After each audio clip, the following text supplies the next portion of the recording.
Vamos lá, pessoal, para mais um plantão, né? Isso aqui, na verdade, é um plantão urgente, informativo, que eu vou trazer a partir de agora aqui para todos vocês. Dada a gravidade da notícia que foi divulgada agora, neste exato momento, gente, tá? Pessoal, antes de trazer aqui todas as informações, que eu vou trazer de forma rápida, breve, bem objetiva, rapidamente, só não esqueçam de se inscrever no canal, ativar o sininho das notificações e compartilhar o vídeo o máximo possível que vocês puderem, tá, gente? E sem enrolação, direto dando início aqui com as informações, logo de cara, gente, eu faço questão de começar esse vídeo aqui de uma maneira diferente.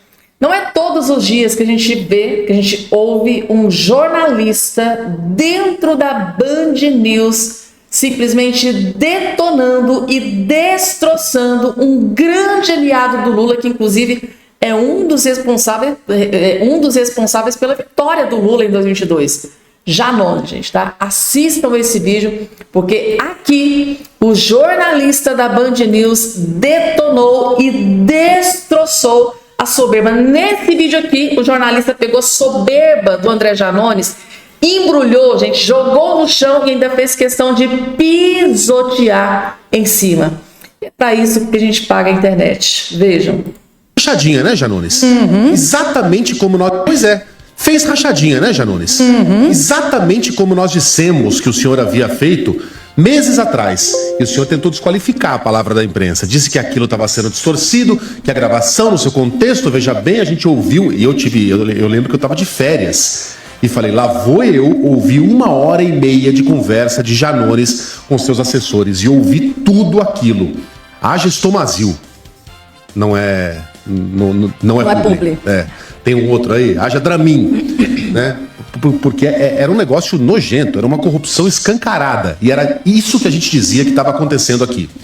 O deputado André Janones está distorcendo informações, aí ele dizia que a coisa se referia a um outro mandato, portanto não poderia ser qualificado. A gente podia sim, isso é rachadinha, isso é corrupção, isso é crime de peculato. Ele, não é. Pois é, rachadeiro, corrupto. Né? Admitiu que praticou uma corrupção. Quem pratica corrupção é um corrupto. É isso que o senhor é, como a gente disse tantas outras vezes, né? E o senhor já pediu prisão para outros investigados por crimes de rachadinha. Diz que tinha que ir para cadeia. Eu também acho. Aliás, eu acho que o senhor devia estar na cadeia. O senhor e tantos outros que praticam esse crime, que tem esse apelido bonitinho, rachadinha, mas é peculato. É um negócio vergonhoso, é você pegar uma verba de gabinete muito generosa, contratar ali um funcionário fantasma e pegar o salário desse funcionário para você. Pois é, fez rachadinha. Gente do céu, jornalista da Band News, gente, pisoteou na soberba do Janones sem dó e nem piedade. Gente, quando eu vi esse vídeo aqui, eu pensei, gente, ele não teve coragem de falar isso aqui, gente, tá? Ele tá falando isso aqui de um grande aliado do Lula, que foi um dos responsáveis. Gente, o Janones, ele foi, tá, um dos responsáveis pela vitória do Lula, porque naquele momento, né, da campanha, naquele momento o André Janones tinha um alcance gigantesco, sem precedentes nas redes sociais. E depois de várias tentativas, foi atrás do Bolsonaro. O Bolsonaro deu uma banana para o André Janones. Ele foi atrás do Bolsonaro. Disse que se o Bolsonaro abarcar as minhas propostas, aí eu vou apoiar o Bolsonaro. E o Bolsonaro simplesmente escanteou o André Janones. Não quis nem receber o André Janones. Ele não teve outra alternativa, né? Então foi lá, se bandiou pro lado do Lula, como se diz, o que me resta é o Lula, deixei pro Lula mesmo. Aí, gente, de lá pra cá, o André Janones só vem definhando, vem se autodestruindo, mas numa velocidade, numa maneira que, assim, gente, eu tô impressionada com a maneira com que o André Janones vem destruindo a sua vida política, né? Que começou não tem muito tempo, gente, é vizinho aqui de onde eu moro.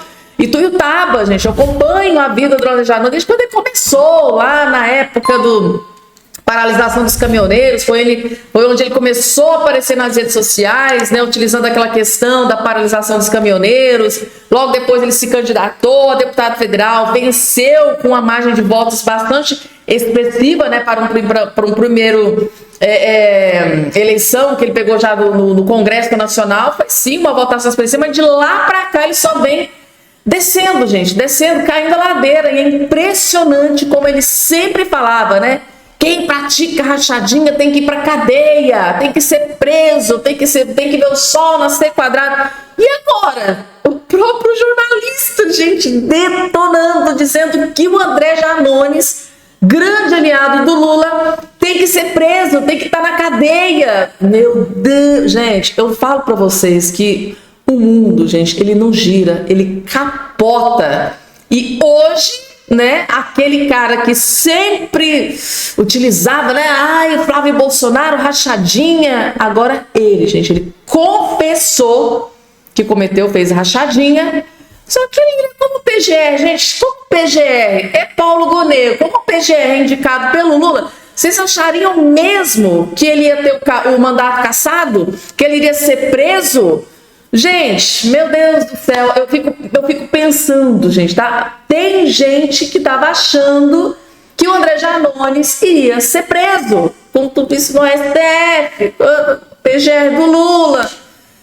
Meu Deus do céu, gente, é claro que com os aliados do Lula, nessa justiça de hoje, não acontece absolutamente nada. E um grande exemplo do que eu sempre falo para vocês é esse caso do André Janones. André Janones foi lá, confessou que cometeu rachadinha, que usurpou de dinheiro público, que peculato, né, um crime horrendo, gravíssimo. O que aconteceu com o Janones? Ah, não, pelo menos vai ter que ter pelo menos uma multinha, Janones, para não dar muito na cara, né?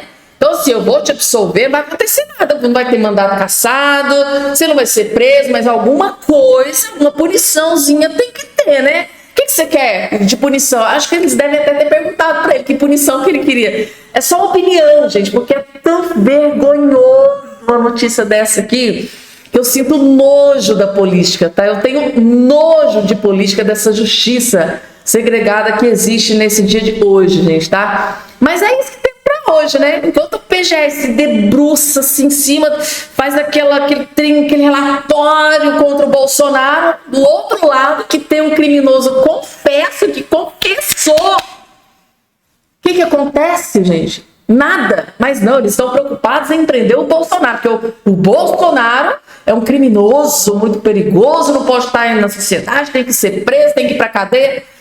Gente, desculpem a minha revolta, mas eu fico furiosa com prender isso. Ao mesmo tempo que você tem um criminoso que confessou o crime, não acontece nada, paga uma multinha irrisória para ele, é um trocado. Do outro lado, a gente tem esse mesmo PGR que está perseguindo junto com o judiciário de forma... Gente, de forma... o Bolsonaro. Tem palavras que a gente não pode nem dizer, vocês sabem muito bem. Mas assim, desculpem o desabafo, gente, mas assim, é um lixo, sabe? Na minha opinião, tudo isso que está acontecendo. Prosseguindo aqui com as informações, e para completar, gente, veja só isso aqui, que acabou de ser divulgado, assim, pelo menos a gente tem pessoas na justiça que têm lucidez. Isso aqui é muito importante, porque essas informações acabam chegando, né, em ministros e algumas autoridades. Olha aqui, para vocês verem a credibilidade deste relatório do PGR, de tudo isso que está sendo montado, arquitetado contra o Bolsonaro, para vocês verem a credibilidade de tudo isso, que precisou uma presidente da OAB do Rio de Janeiro dizer que há incongruência do STF no julgamento de Bolsonaro. Aquilo, gente, que está assim, simplesmente estampado, né, na cara de em várias manchetes, né, em vários juristas, tem que ser falado, gente, tá? E eu achei muito importante e corajosa, tá? Vou ser sincera. No momento em que o judiciário se encontra nesse momento, em se tratando de STF, ela foi muito, muito corajosa. Tá aqui, ó. A presidente da OAB do Rio de Janeiro, Ana Tereza Basílio, criticou, né, o que chamou de incongruência do STF no julgamento do ex-presidente Bolsonaro por uma suposta tentativa de golpe de Estado. A advogada se pronunciou em sua conta no Facebook, onde defendeu que o devido processo legal deveria ser respeitado, independente da corrente ideológica dos réus. Na publicação, Basílio argumentou que não há fundamento para que o caso seja julgado separadamente pela primeira turma do STF, visto que os réus respondem em uma ação sobre o mesmo tema no plenário da corte. É o que os principais juristas do país estão dizendo. A presidente da OAB declarou que os ministros deveriam corrigir essa incongruência, né? Esse erro no processo envolvendo o ex-presidente Bolsonaro. O posicionamento veio em resposta a uma matéria que tratava do pedido de Bolsonaro para que o julgamento ocorresse no plenário do STF. O ex-presidente também se manifestou sobre a falta de acesso aos autos do processo. O senador Flávio Bolsonaro compartilhou o posicionamento da advogada em seu perfil na rede social X e a elogiou pela sensatez, e eu vou mais longe, tá?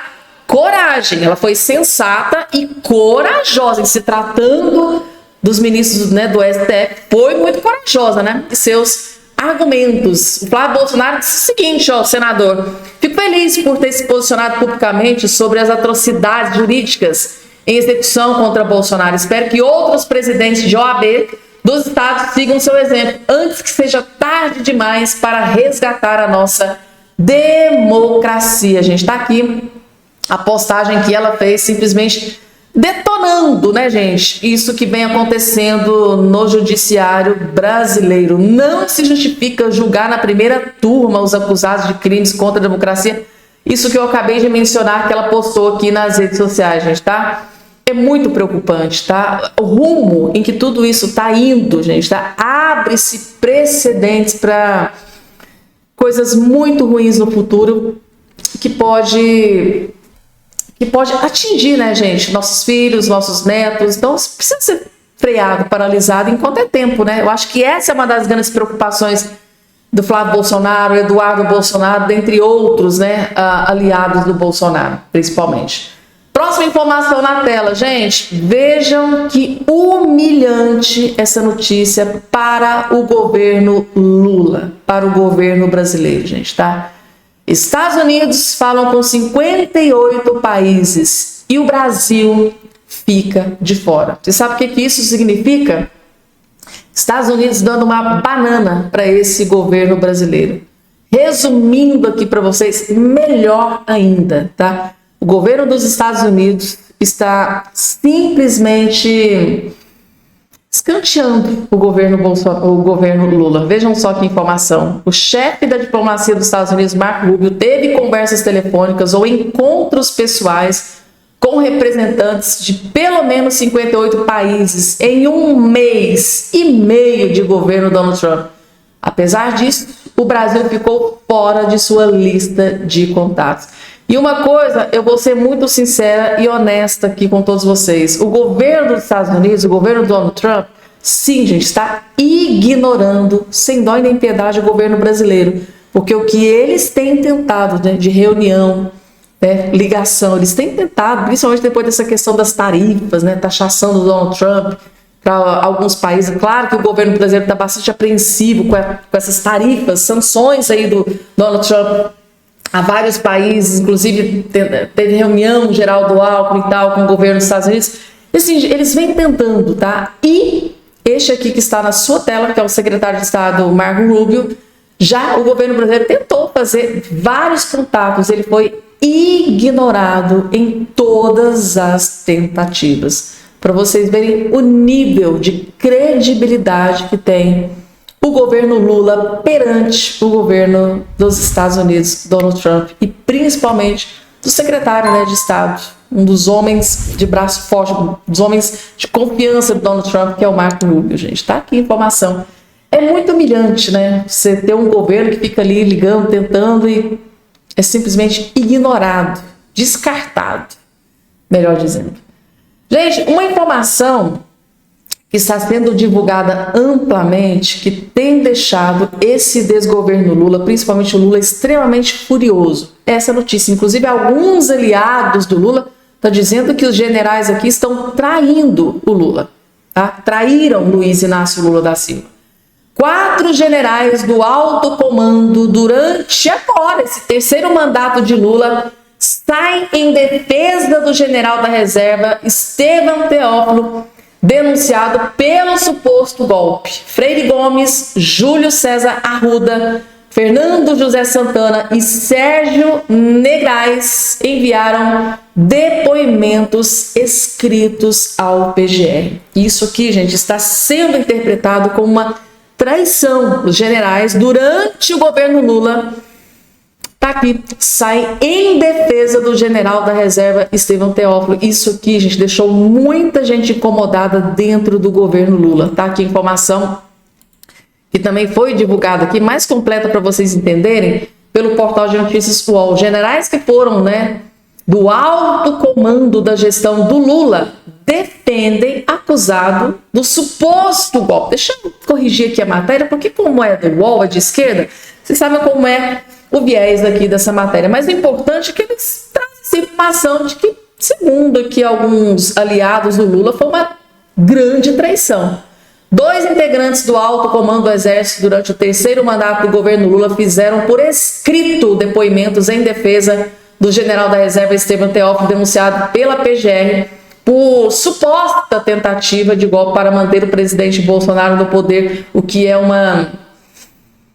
Até agora não foi nada comprovado, Tá aqui, defesa de Teófilo juntou depoimentos de generais, ao apresentar a resposta, ao PGR ontem. São 4 generais que ocuparam alguns dos postos da mais alta patente do Exército Brasileiro, tá? Os ex-comandantes Freire Gomes, Júlio César Arruda, além do ex-chefe do Estado-Maior do Exército, Fernando José Santana, e do ex-secretário de Finanças do Exército, Sérgio Negrais.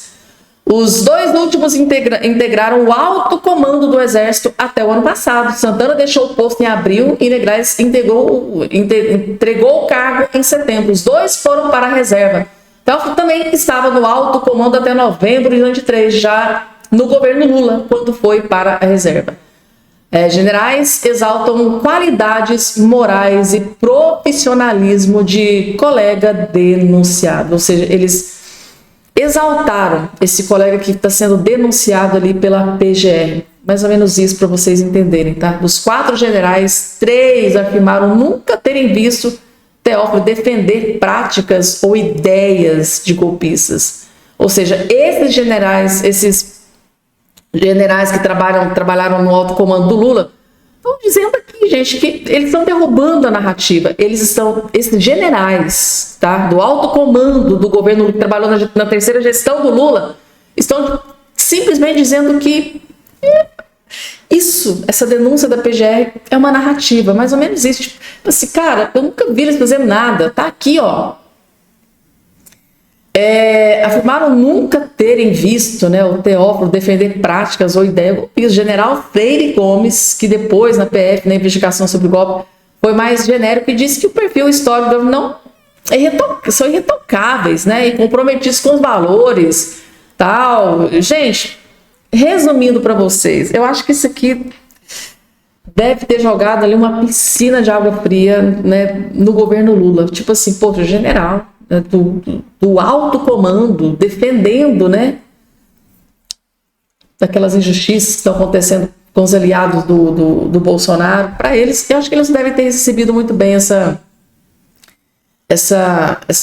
informação, não, gente, tá? Só uma opinião. Próxima informação na tela. Simplesmente Jair Messias Bolsonaro rasga o verbo e vai para cima com tudo do ministro incompetente da economia, da fazenda, o Fernando Haddad. Bolsonaro reage à fala de Haddad sobre apoio a Trump. Não está tarifando o seu próprio povo.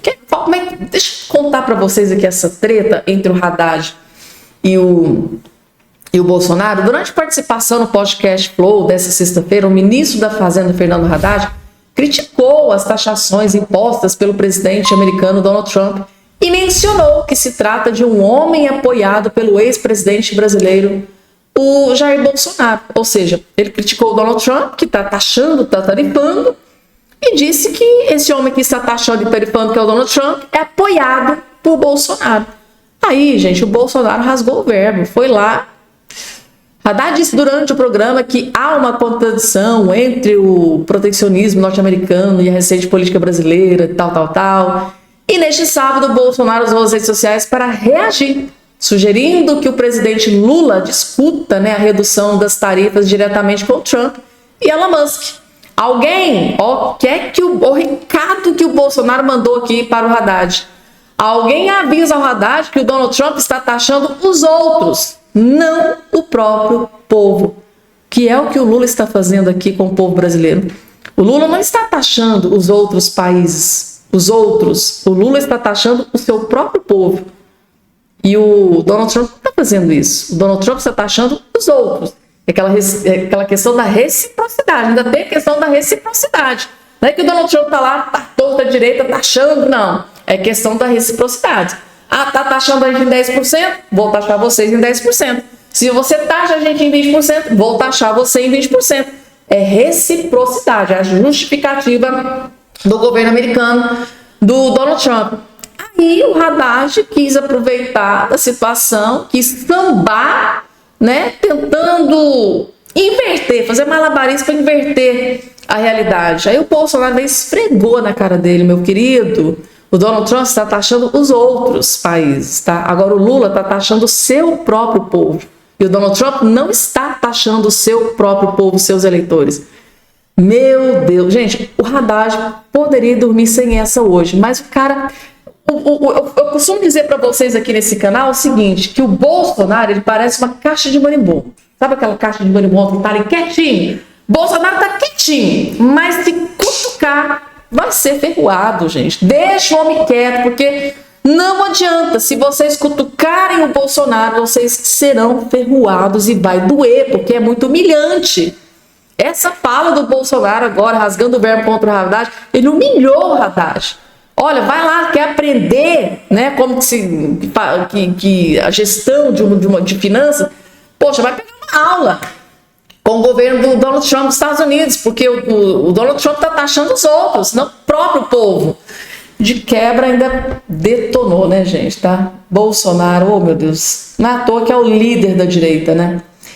Pessoal, e agora deixa eu trazer aqui uma informação para vocês, que eu confesso para vocês que eu fiquei extremamente chocada. Chocada, gente, tá? Porque no Dia das Mulheres, uma atrocidade dessa aqui acontecer, eu fiquei assim impressionada. Ex-vereador de cidade do Pernambuco é preso por atirar em mulher. Madrugada da última quinta-feira 6, o ex-vereador e atual suplente, né, do Paratinga, do Pernambuco, Luciano de Souza Cavalcante, foi detido em Garanhuns, acusado de tentativa de homicídio qualificado. Tá? O incidente ocorreu, tá aqui o lugar, onde Cavalcante disparou contra uma jovem de 23 anos. Isso aqui, eu não estou acreditando. No Dia das Mulheres, um ex-vereador fazer uma atrocidade dessa. A vítima passou por cirurgia no Hospital Regional Dom Moura e permanece sob observação médica, conforme informação da unidade de saúde. Aí, gente, a notícia que mais me chamou a atenção foi essa aqui. Depois de ocorrer a prisão em flagrante, Cavalcante compareceu a uma audiência de custódia, a justiça decidiu converter sua prisão em preventiva. Sabe por que eu acho isso aqui tão grave, essa questão de audiência de custódia? Isso aqui abre precedente para que outras pessoas saiam atirando à torta e à direita, machucando as pessoas, né, com um grave risco dessa pessoa virar óbito.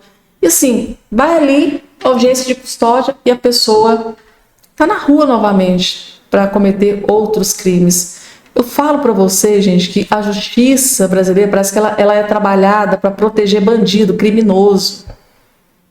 Perigoso, porque um homem como esse aqui, gente, é perigoso para estar por aí nas ruas. Dia das Mulheres, ele vai lá, tira com uma mulher, tem audiência de custódia, e está nas ruas, simples assim. Eu fico imaginando os outros criminosos, bandidos, esses caras perigosos, que adoram bater numa mulher, fazer coisas, maldade com a mulher. Quando vê uma notícia como essa aqui. Aí, gente, é o que temos para hoje. Vou ficando por aqui, gente. Até o nosso próximo encontro.